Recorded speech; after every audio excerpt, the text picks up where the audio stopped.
Students, last lecture में हमने Napoleon three की गृह नीति पर चर्चा की थी। इस लेक्चर में हम नेपोलियन थ्री के विदेश नीति पर चर्चा करेंगे। फ्रांस को एक प्रभुत्व संपन्न राष्ट्र के रूप में देखने की नेपोलियन थ्री की बलवती इच्छा सुनिश्चित योजना के अभाव में मात्र कल्पना तक सीमित रह गई। इसलिए बिस्मार्क ने नेपोलियन थ्री के संबंध में कहा था कि नेपोलियन थ्री युद्ध करना चाहता है, किंतु उसके मस्तिष्क में युद्ध का ठीक नक्शा नहीं है। फ्रांस की स्थिति सुदृढ़ करने के लिए युद्ध अपरिहार्य था, किंतु युद्ध से होने वाले संकट से भी नेपोलियन थ्री अनभिज्ञ नहीं था। स्थिति की जटिलता ने उसे अधिक कल्पनाशील एवं अस्थायी निर्णय वाला बना दिया था। अस्थिर विचारों पर आधारित अपने विदेश नीति में उसने अनेक कार्य किए। उसको प्रथम काल में विदेश में सफलता भी प्राप्त हुई और उसकी प्रतिष्ठा उच्च शिखर पर पहुंच गई, परंतु उत्तरार्ध में वह अपने विदेश नीति में असफल सिद्ध हुआ। उसने विदेश नीति में कई कार्य किए। सर्वप्रथम पोप की सहायता की। कैथोलिकों को संतुष्ट करने के लिए नेपोलियन थ्री ने राष्ट्रपति के रूप में मजीनी द्वारा स्थापित रोमन गणराज्य को पलट दिया और पोप को पुनः सिंहासन पर बैठाया। इससे कैथोलिक जनता का समर्थन नेपोलियन को प्राप्त हुआ। यही नहीं, उसने कैथोलिक धर्म का प्रश्न को लेकर क्रीमिया के युद्ध में भी हिस्सा लिया। ईसाइयों के पवित्र स्थानों के संरक्षण को लेकर क्रीमिया का युद्ध हुआ था। इस युद्ध में इंग्लैंड के सहयोग से फ्रांस ने तुर्की का साथ देते हुए रूस को पराजित किया था। युद्ध के अंत में नेपोलियन थ्री की अध्यक्षता में 1856 में पेरिस की संधि हुई। यह विजय नेपोलियन महान के मॉस्को पराजय का प्रतिकार थी। जार निकोलस प्रथम, रूस का सम्राट, नेपोलियन महान को राजवंशी नहीं मानता था और उसे माय ब्रदर या माय डियर फ्रेंड कहकर संबोधित करता था।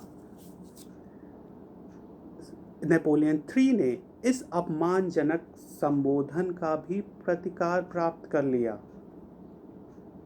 इस युद्ध के विजय के उपरांत नेपोलियन ने इटली में हस्तक्षेप किया और इटली के साथ प्लोम्बियर्स की संधि की। उसकी चर्चा कर लेते हैं। इटली में हो रहे आंदोलनों में निरंतर वृद्धि के फलस्वरूप वहाँ के राष्ट्रवादी नेताओं ने कुशल राजनीति का परिचय देते हुए क्रीमिया के युद्ध में फ्रांस का साथ दिया था। इटली को युद्ध के बाद पेरिस सम्मेलन में बुलाया गया। पेरिस सम्मेलन में सार्डिनिया पिडमॉन्ट का चांसलर कैबूर ने इटली की कठिनाइयों का सभी देशों को अवगत कराया।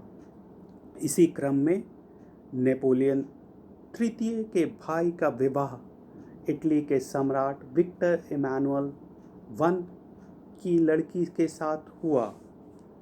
इसके उपरांत नेपोलियन थ्री ने सार्डिनिया पिडमॉन्ट के चांसलर के साथ प्लोम्बियस नामक स्थान पर एक गुप्त वार्ता किया। समझौते के अनुसार नेपोलियन थ्री ने सेवाय और नीस के बदले लोम्बार्डी और वेनेशिया से ऑस्ट्रिया को निकालने में तथा उत्तरी इटली में एक स्वतंत्र राज्य की स्थापना करने के लिए सार्डिनिया पिडमॉन्ट को सहायता देने का वचन दिया। प्लोम्बियर्स की संधि में नेपोलियन थ्री ने इटली को यह वचन दिया कि वह इटली और ऑस्ट्रिया के युद्ध में इटली की सहायता करेगा। इटली की ओर से सार्डिनिया पिडमॉन्ट ऑस्ट्रिया के विरुद्ध युद्ध करना चाहता था। जैसा कि सहायता देने का वचन प्राप्त करने के बाद नेपोलियन थ्री ने इटली की सहायता देने का वचन दिया। नेपोलियन थ्री की सहायता के प्रति आश्वस्त होकर सार्डिनिया ने 1859 में ऑस्ट्रिया के विरुद्ध युद्ध प्रारंभ कर दिया। ये समझौते के अनुसार नेपोलियन थ्री ने फ्रांस की सेना लोम्बार्डी में प्रवेश कराई और इटली को लोम्बार्डी प्राप्त हुआ और सार्डिनिया का उस पर अधिकार हो गया। सॉल्फेरेनो के युद्ध में ऑस्ट्रिया की पराजय हुई। इस पराजय के बाद नेपोलियन थ्री ने विश्वासघात किया इटली के साथ और ऑस्ट्रिया के साथ विला फ्रांका की संधि कर लेता है वह। इस युद्ध में इटली में राष्ट्रीयता की भावना जहां एक ओर मजबूत हो रही थी, वहीं दूसरी ओर नेपोलियन का विरोध बढ़ रहा था। नेपोलियन के प्लम्बियर समझौते का विरोध होने लगा। फ्रांस में कैथोलिक जनता नेपोलियन थ्री का विरोध करने लगी। नेपोलियन थ्री ने इस संधि के विरोध में ऑस्ट्रिया के साथ एक नई संधि कर लिया और युद्ध में वह तटस्थ हो गया, यानी युद्ध के बीच में ही वह इटली के साथ देने छोड़ दिया। नतीजा यह हुआ कि इटली वेनेशिया पर अपना अधिकार नहीं प्राप्त कर सका। इटली के समस्त राज्यों का एक संघ बनाने का निर्णय लिया गया, जिसकी अध्यक्षता पोप को देने की चर्चा की गई। ऑस्ट्रिया को लोम्बार्डी खाली करना पड़ा। परिणाम स्वरूप इटली के राज्य परमा, मोडेना, टस्कनी की जनता ने विद्रोह कर अपने अपने राज्यों से वहाँ के शासक को निकाल दिया। इन प्रदेशों ने सार्डिनिया पिडमोंट के साथ संगठित होने की योजना स्वीकार की। ट्यूरिन की संधि के अनुसार नेपोलियन थ्री ने नीस और सवाय पर अधिकार कर लिया तथा पिडमोंट द्वारा मोडेना, टस्कनी, परमा और लोम्बार्डी को मिला लेने की मान्यता प्रदान की। विला फ्रांका की संधि की पुष्टि में की गई संधियों के संदर्भ में तथा इटली के साथ विश्वासघात को लेकर नेपोलियन थ्री की कटु आलोचना की गई। उसकी प्रतिष्ठा को भारी धक्का लगा और इटली में फ्रांस का विरोध बढ़ने लगा। इटली से फ्रांस का संबंध खराब हो गया। इसके उपरांत नेपोलियन थ्री ने पोल के लोगों के विद्रोह में हिस्सा न लेने की इच्छा जाहिर की। रूस में पोलिश पीपल का विद्रोह हो रहा था। नेपोलियन थ्री ने सहायता का आश्वासन देकर भी इस संकट के अवसर पर पोलैंड की सहायता नहीं दी। पोलिश जनता नेपोलियन थ्री के विरुद्ध हो गई। रूसी सम्राट ज़ार अलेक्जेंडर टू ने बिस्मार्क की सहायता से पोलिश विद्रोह का दमन कर दिया। इस दमन के उपरांत मेक्सिको में एक दुर्घटना हुआ। मेक्सिको में नेपोलियन थर्ड ने हस्तक्षेप किया और वहाँ उसको असफलता मिली। इस घटना को मेक्सिको दुर्घटना कहा गया है। मेक्सिको साम्राज्य में उभरे हुए अंतर्कलह से उत्पन्न संघर्ष में गणतंत्रवादियों को सफलता मिली और उनका नेता बेनिटो जुआरेज वहाँ राष्ट्रपति बना।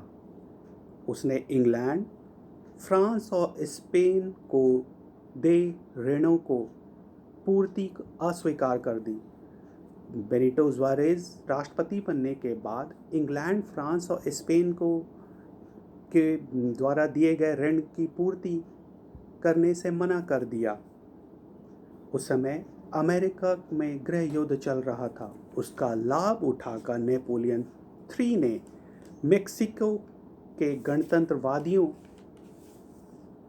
के खिलाफ युद्ध की घोषणा कर दी। गणतंत्रवादी सरकार को मान्यता देने को मना कर दिया उसने, और अपने एक उम्मीदवार मैक्समिलियन को राजा बनाना चाहा स्पेन और इंग्लैंड की सहायता से। यह मैक्समिलियन ऑस्ट्रिया के सम्राट जोसेफ का भाई और बेल्जियम के सम्राट लियोपोल्ड का दामाद था। नेपोलियन III के अनुरोध पर फ्रांस, इंग्लैंड और स्पेन की संयुक्त सेना ने जनवरी 1862 में मेक्सिको पर आक्रमण कर दिया। मेक्सिको का राष्ट्रपति जुआरेज ऋण की अदायगी स्वीकार कर लिया। इंग्लैंड और स्पेन की सेना वापस बुला लिया गया, परंतु नेपोलियन III वहाँ डटा रहा और वहाँ मैक्समिलियन को शासक बनाया, किंतु यह अस्थायी सिद्ध हुआ। 1865 में जुआरेज ने अवसर प्राप्त करके वहाँ फिर से विद्रोह कर दिया। इसी बीच अमेरिका में गृह युद्ध रुक गया। वहाँ की अमेरिका की सरकार ने मुनरो सिद्धांत का संदर्भ देते हुए फ्रेंच सेना का विरोध किया। तदनुसार नेपोलियन III को अप्रतिष्ठित होकर सेना हटानी पड़ी। सेना को मेक्सिको से वापस बुलाना पड़ा। इतिहासकार लिप्सन ने अपने विचार व्यक्त करते हुए लिखा है कि मेक्सिको की दुर्घटना ने नेपोलियन III की वास्तविक सूझबूझ को नष्ट कर दिया। इस घटना में मेक्सिको के अभियान में फ्रांस को अत्यधिक क्षति हुई और उसे ऑस्ट्रिया एवं बेल्जियम का कोभाजन बनना पड़ा था। इसके उपरांत नेपोलियन III ने अपनी स्थिति सुदृढ़ करने हेतु बिस्मार्क से संधि की। अपने बिस्मार्क जो कि प्रशा का चांसलर था, वह जर्मनी का एकीकरण करना चाहता था। इस संबंध में स्लेस्विग और होल्स्टाइन का प्रश्न सामने आया। इस संबंध में नेपोलियन III की क्या नीति थी, उसकी चर्चा कर लेते हैं। बिस्मार्क जर्मनी के एकीकरण के लिए स्लेस्विग होल्स्टाइन के प्रदेशों पर आधिपत्य करना चाहता था। इन क्षेत्रों पर डेनमार्क भी आधिपत्य करना चाहता था। इंग्लैंड का प्रशा से विरोध होने के कारण फ्रांस और रूस से इस संबंध में बिस्मार्क ने सहायता की अभिलाषा की। रूस इस संदर्भ में पोलैंड के प्रश्न को लेकर तटस्थ रहा। मेक्सिको की दुर्घटना से शक्ति का ह्रास हो जाने के कारण नेपोलियन III ने भी युद्ध में तटस्थ रहने की अपनी रुचि दिखाई। अवसर का लाभ उठाकर बिस्मार्क ने नेपोलियन III की सम्मति से होल्स्टाइन और स्लेस्विग के प्रांत का प्रशा में विलय कर लिया। अब बिस्मार्क जर्मनी के एकीकरण के लिए एक के बाद एक कदम उठाने का निर्णय किया।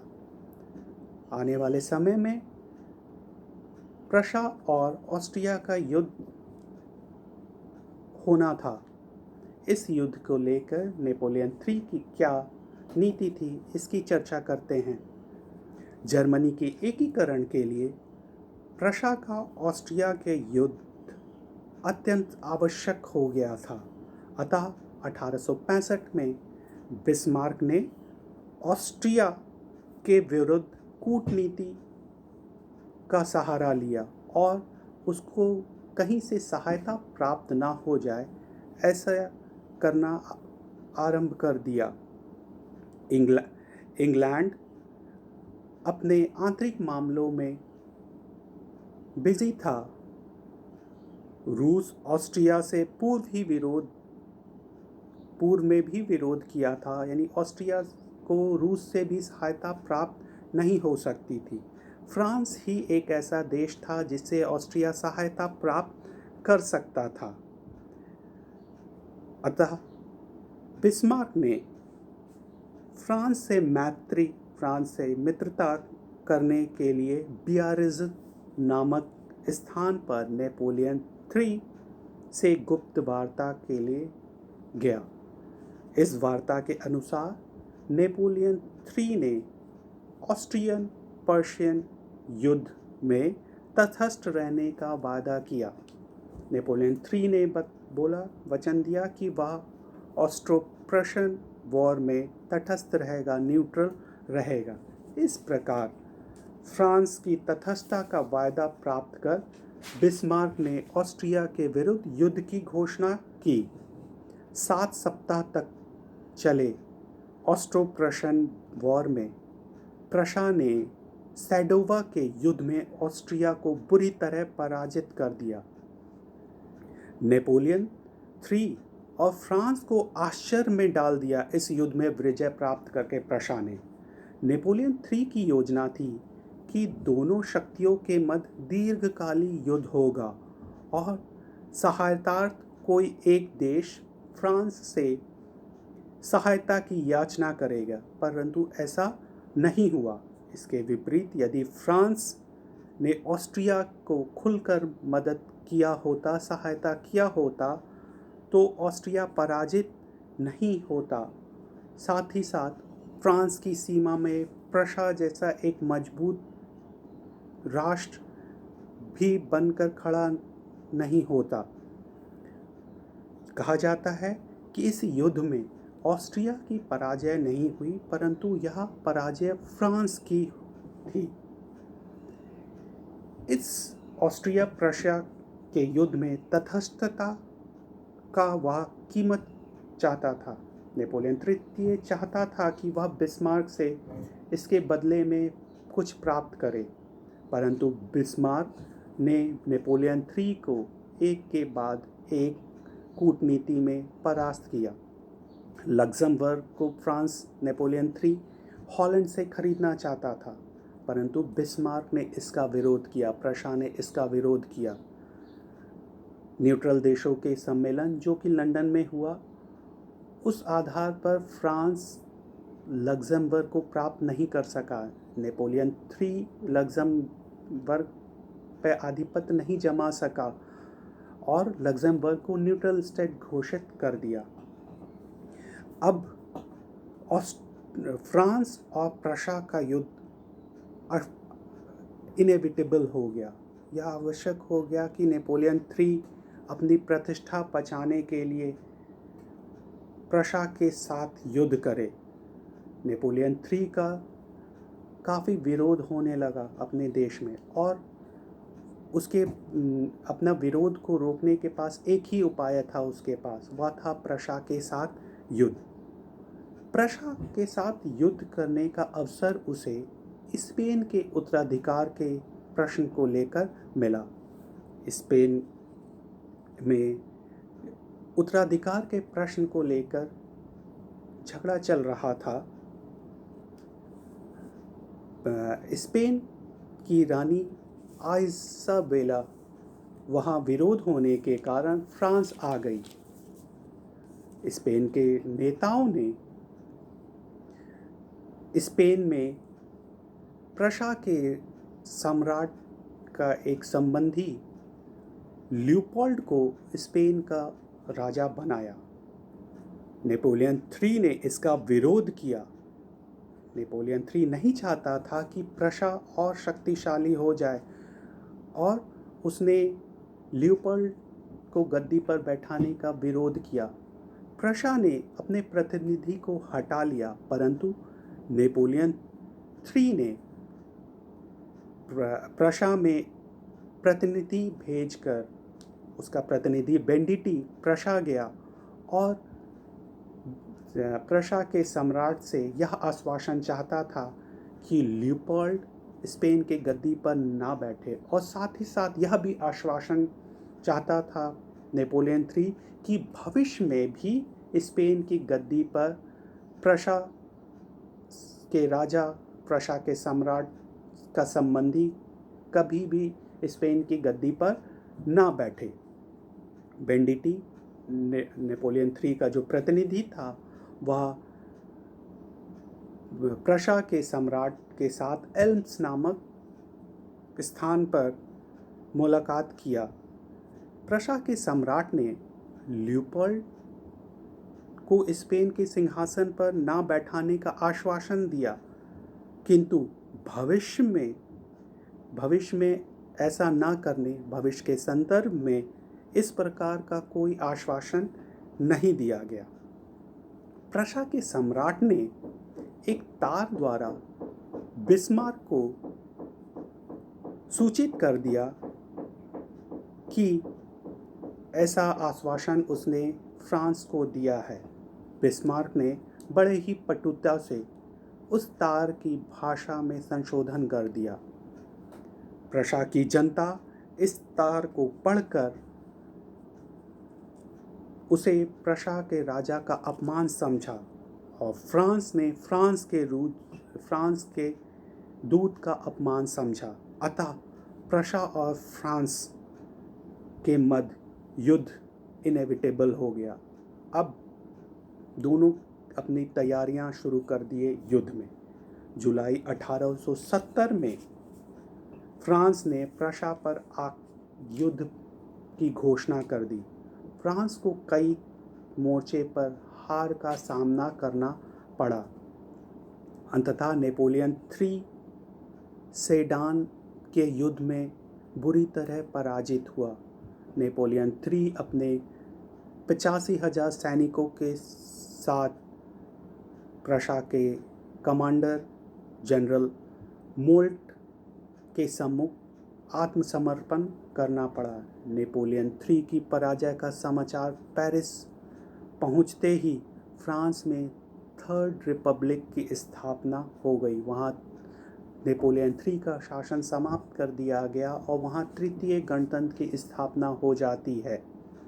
युद्ध के अंत तक नेपोलियन III कैद में रहा। युद्ध के बाद वह इंग्लैंड चला गया, जहां 1873 में उसकी मृत्यु हो गई।